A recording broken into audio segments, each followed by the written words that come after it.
Welcome to Life Stories, where one man walked into a courtroom thinking it was just another case, only to find the judge was the daughter he abandoned at birth. She wore the robe. He wore the guilt. What happens when the truth you've buried for decades walks into the room holding your future in her hands? This isn't just a legal battle. It's a collision between power and regret, silence and blood.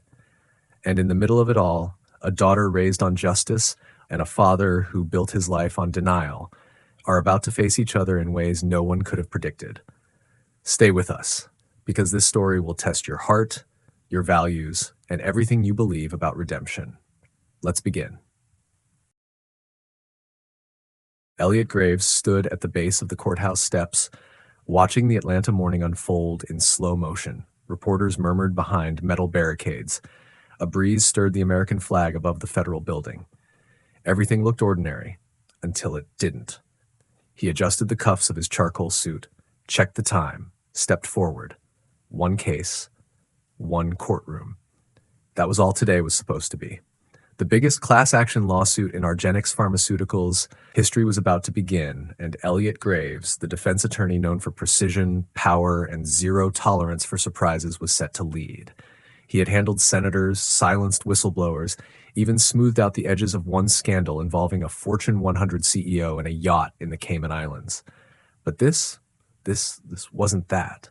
Inside, the marble hall gleamed under fluorescent light. His associate, Maya Patel, approached, heels tapping in a rush. She had that look, the kind that meant news, bad news. Courtroom 4C, Judge Whitaker's off the case. Elliot stopped walking, his throat tightened. Who's replacing him? She hesitated. Judge Naomi Ellis, reassigned this morning, apparently permanent. The name landed like a hammer to the chest. He felt it, not just in his mind, but in his bones. Sir? Maya asked. You okay? He nodded, but his face had gone pale. He brushed past her and walked toward the courtroom with calm, measured steps. No one could know what that name meant to him. No one. Judge Naomi Ellis. He had never seen her in person, never spoken a word to her. But he had followed her rise quietly, from Howard to Harvard, from public defense to federal appointment. She was brilliant, respected, unshakable on the bench, and she was his daughter. She didn't know, or if she did, she had never come forward. 29 years ago, her mother, Celeste Ellis, told him she was pregnant. Back then, Elliot was a rising star from an old money family in Savannah. She was a black intern at his father's firm, smarter than most of the associates he worked with.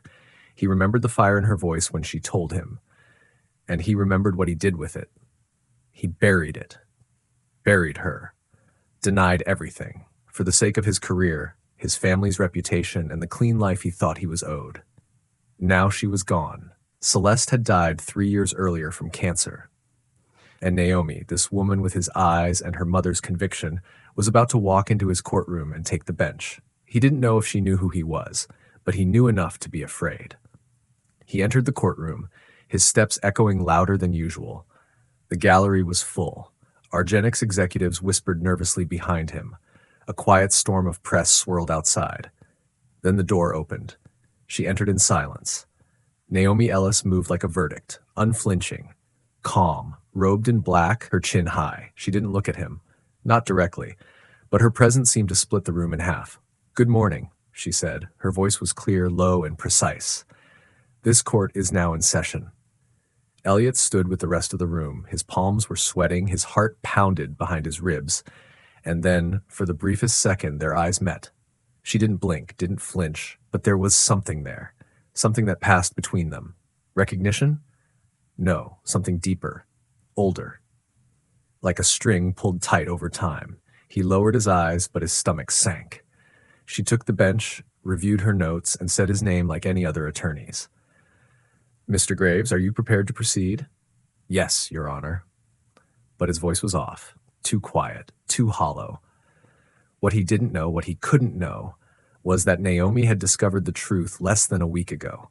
Her mother had left behind a storage unit. Inside were sealed letters, old photographs, and a DNA test she had never seen before. A test confirming that Elliot Graves, the same man now sitting at the defense table in front of her, was her biological father. Naomi had spent nights rereading those letters in the dark, letters Celeste had written but never sent. Desperate, furious, and heartbreakingly forgiving. She had wanted to hate him, had prepared to recuse herself the moment she saw his name. But something stopped her. A line from one of her mother's notes, "Let the law decide who he is." So here she was, gavel in hand, his name on her docket. Neither of them knew what would happen next, but someone else did. In the back of the courtroom, a phone buzzed. In Elliot's briefcase, another. A single line lit the screen.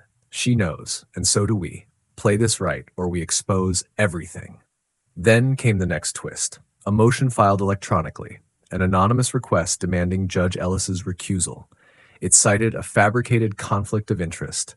Attached were forged documents, a fake marriage license, a fake husband, a false allegation that she had lost a spouse to an argenics drug. Elliot read it in stunned silence. So did Naomi. Her jaw clenched, but her voice didn't shake. "This motion is based on lies," she said, staring down at the file. Elliot looked up at her then, and for the first time in decades, he felt something he couldn't suppress. Shame. This wasn't just a legal war anymore, it was a reckoning. And someone was using both of them as pawns. Would you face the child you abandoned if she stood in judgment over the very life you built? What if the truth you buried wasn't just about her, but about everything you were too afraid to become? As the courtroom walls closed in and the past came roaring into the present, Elliot Graves realized one thing. This case wasn't about winning anymore. It was about survival. Part 2 begins when father and daughter meet behind closed doors. Naomi closed the chamber door behind her with a quiet click. The room was still, the air thick with something unspoken. She didn't sit behind her desk. She didn't move toward the bench. She simply stood there, her robe still on, her arms crossed tightly across her chest as if bracing for impact. Elliot Graves stood a few feet away, his briefcase unopened, his eyes searching her face like a map he couldn't read. He had faced senators, federal prosecutors, CEOs in meltdown, but he had never faced this. "You wanted to speak with me?" he said. Naomi nodded slowly, then walked over to the window.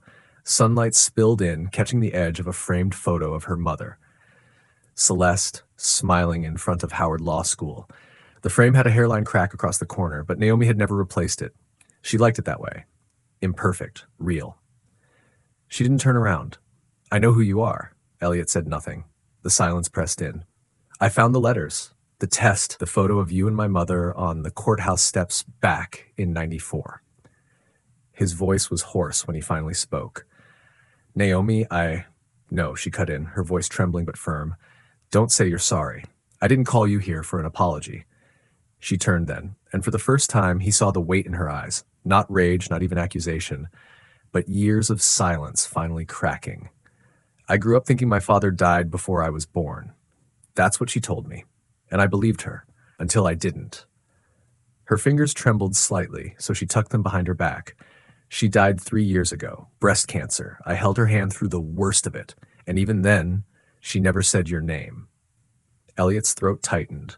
He wanted to say something, anything, but nothing came that didn't feel inadequate. Naomi took a breath, then dropped a file onto the table between them. "I requested your DNA at a bar association event. Had it tested. The result came yesterday. You're my father, biologically anyway." He stared at the envelope as if it might catch fire. "I should have recused myself the moment I knew," she said, "and I still will. But first, I needed to look you in the eye and ask." Her voice broke. "Why?" He finally stepped forward, hands shaking as he set his briefcase aside. His voice, when it came, was low, uneven. "I was 29, selfish, focused on the future. My father threatened to cut me off, told me a mixed-race baby would end my career before it started, and he swallowed hard. I believed him." Naomi stared at him, no emotion on her face, only silence. "I thought if I walked away, it would all disappear," he continued, "that you'd never know, that your mother would move on, that I could just keep becoming the man I wanted to be." She nodded once. "And did you?" He looked down. "No." She took a step forward. "Do you have any idea what it was like for her? Raising me alone, working 3 jobs, She put herself through law school after I was born. She used to study with one hand while holding me with the other. Her voice cracked again. And when I got sick, heart surgery at 6, then again at 8, she slept on hospital floors for weeks. She fought for insurance, for specialists, for every single breath I took. While you, what? Sipped bourbon in a corner office? I didn't know, he said, his voice barely above a whisper. You didn't want to. The room fell quiet again, until Naomi dropped the next weight. Argenix tried to bribe me last week. Elliot looked up sharply. What? They sent someone, quietly, offered me a consulting position once the case is over, said it'd be a natural transition. And yesterday, after the motion to recuse was filed, I got another envelope. She walked to her desk, opened a drawer, and tossed a manila folder onto the table. He opened it. Inside were photos of her as a child, in a hospital bed, with Celeste, private medical records, a full timeline of her life, intimate, deeply personal, gathered like ammunition. There's a mole, she said. Someone inside your client's team, possibly inside your firm. He looked stunned. They're blackmailing you? No, she said. They're trying to control you. Through me. Elliot's chest tightened. Why now? Because the sealed documents I'm supposed to review tomorrow, Argenix is terrified they'll come to light, that the truth will finally make it into the open. What truth? She leaned in, her eyes meeting his with steel. That they knew their drug killed people, that it was deadliest in black communities. And they sold it anyway. He felt the blood drain from his face. I have a question for you, she said quietly. What side of this are you really on? He didn't answer. She stepped back. You may have denied me as a father, but as an officer of this court, you don't get to stay neutral now. How far would you go to protect someone you were never brave enough to love in the first place?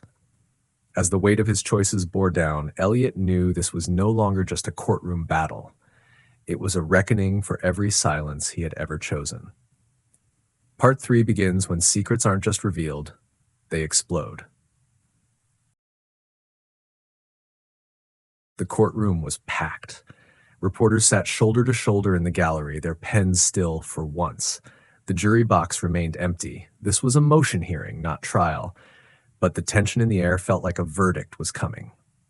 Elliot Graves stood at the defense table, shoulders tight, heart pounding.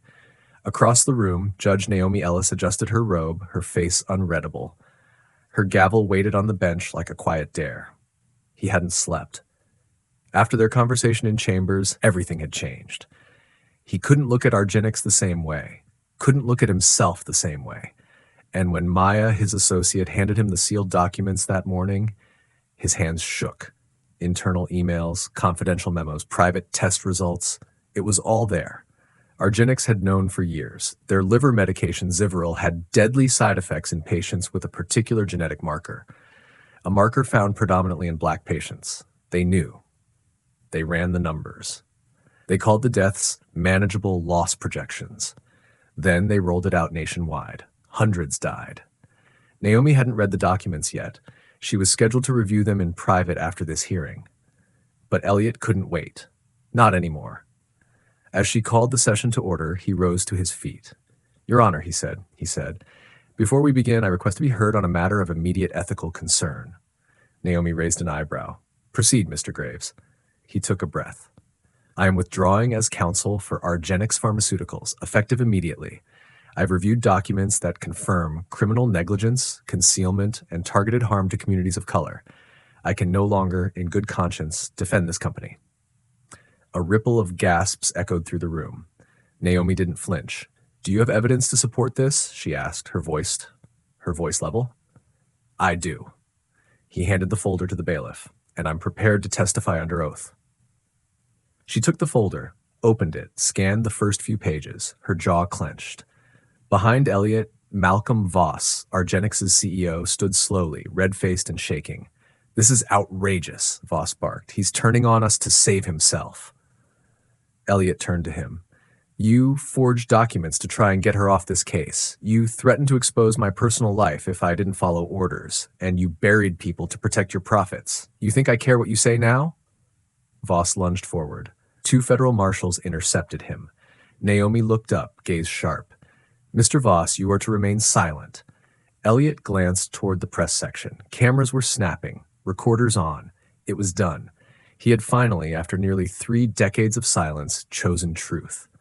That afternoon, Judge Ellis issued a ruling to unseal the documents immediately. The Department of Justice opened a criminal investigation into Argenics. Arrests were imminent, but the headlines weren't what stayed with Elliot that night.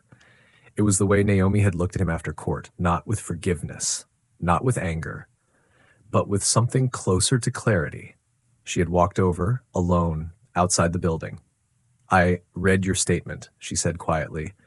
"The part where you admitted to denying me, to choosing your name over your child." He nodded. Every word was true. Naomi looked down.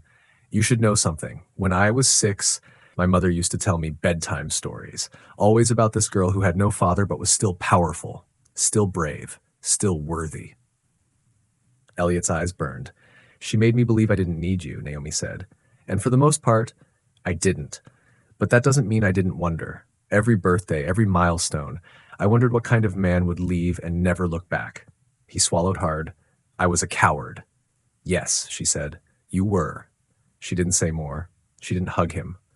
She just walked to her car, opened the door, then paused. "I'm not ready to forgive you," she said without turning around. "But I don't hate you anymore." Then she was gone. That night, Elliot returned to his office. For years, the corner suite had been his trophy, proof of his success, his armor. Now it felt like a museum of someone else's life. He opened the drawer in his desk, pulled out the photo he'd kept hidden for nearly 30 years. Celeste, pregnant, laughing, her hand on her belly. He finally placed it in a frame. 3 weeks later, Elliot received a letter in the mail. Handwritten, no return address. Inside was a photo, Naomi as a child in a hospital gown smiling with a missing tooth. A note scribbled in the corner, "She made it. We both did." And beneath that, in smaller writing, 2 words that made him sit down and press his hand to his chest. "Keep going." He never responded. He didn't know how. But he placed the photo next to the one of Celeste, side by side. A beginning he'd ruined, and a second chance he'd never expected. He didn't ask for more. He just hoped she'd know. He finally saw her, not as a mistake, but as the only truth he wished he'd never buried. What emotions did this story stir in you, and how would you have faced the truth if you were in Elliot's shoes? Comment 100 if you felt this story was worth your time. Tell us where in the world you're watching from. Share this story with a friend who loves powerful life stories. And thank you for watching Life Stories.